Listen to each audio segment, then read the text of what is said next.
आम्ही तिथून माहिती मागवली आहे. त्यानंतर जे काही असेल त्याला माहितीच्याच बाजूने सगळ्या म्हणजे माहितीच्या विरोधात त्या ठिकाणी कॅम्पेन व्हावं आणि महाविकास आघाडीचे उमेदवार निवडून यावेत ही भूमिका आमची आहे आणि त्या ठिकाणी चौकशी करूनच मग नंतरच आपल्याला प्रतिक्रिया देता येईल. देखो, यूपी में ही अपनी राजनीति रखे योगी जी। महाराष्ट्र में ये शौफुल्ला अम्बेडकर का महाराष्ट्र है, छत्रपति शिवाजी महाराज की विचारधारा का महाराष्ट्र है। महाराष्ट्र में इस तरह की गंदी राजनीति नहीं होती, लेकिन आपके सरकार में जो अभी सरकार है महाराष्ट्र में, इसमें ही कभी उर्स पे हमला किया जाता है, गणेश जी में हमला किया जाता है, इन्हीं के लोग करते हैं और यही उसकी जड़ है। और राजनीति हिंदू मुसलमान के ऊपर जो करने की कोशिश नरेंद्र मोदी जी और योगी जी और अमित शाह जी कर रहे हैं और फडणवीस कर रहे हैं, इन्हें रोक देना चाहिए। महाराष्ट्र के किसानों का इशू महत्व का है, महाराष्ट्र के बेरोजगारों का इशू महत्व का है, महंगाई पे उन्हें बात करना चाहिए। महंगाई का म पे भी बात नहीं करते ये लोग, तो इस इशू पे बात करना चाहिए। लेकिन और जो भ्रष्टाचार जिस तरह से महाराष्ट्र में एकनाथ शिंदे और देवेंद्र फडणवीस के सरकार ने जो किया है, उसके ऊपर इन लोगों ने बात करना चाहिए। महाराष्ट्र को कर्जे में डुबाने का पाप इन लोगों ने किया है, शिवाजी महाराज के प्रतिमा में कमीशन खाने का काम इन लोगों ने किया है और महाराष्ट्र के इंडस्ट्रीज पूरी की पूरी गुजरात में भेजने का काम इन लोगों ने किया है।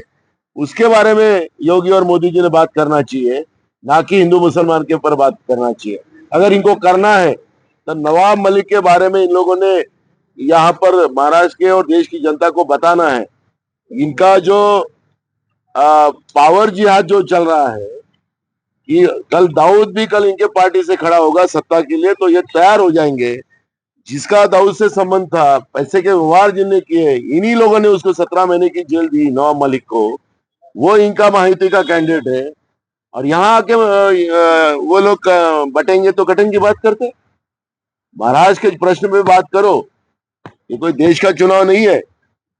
लेकिन आके महाराष्ट्र में जिस तरह से गंदगी फैलाने का काम ये लोग कर रहे हैं, कदापि महाराष्ट्र की जनता एक्सेप्ट नहीं करेंगी और महाराष्ट्र में महाविकास आघाडी की सरकार आहे। भाजप शेतकरी विरोधी आहे आणि शेतकरी विरोधी असल्यामुळे हे शेतकऱ्यांच्या फायद्याचं काही करणार नाही। पण मी महाराष्ट्राच्या शेतकऱ्याला आश्वासित करतो, सोयाबीन असेल, धान असेल, कापूस असेल, कांदा असेल, या सगळ्या पिकाला आणि दुधाला MSP पेक्षा जास्त भाव देण्याची भूमिका ही काँग्रेस पक्षाची आणि महाविकास आघाडीची राहील आणि म्हणून कोणी आत्महत्या करू नका, तुम्हाला न्याय देण्याची भूमिका ही आमची राहणार, हा विश्वास मी महाराष्ट्राच्या शेतकऱ्याला देतोय। नाही, आता गुजरातचं नाव घ्या ना म्हणा, इतिहासात जाण्यापेक्षा मग चौकशी का नाही केली आतापर्यंत? केंद्रात 10 वर्षाचं तुमचं सरकार राहिलं ना आणि आताही आहे। काँग्रेसने अगर बिहार आणि उत्तर प्रदेशला पाठवलं असेल तर त्याला चौकशी करावं।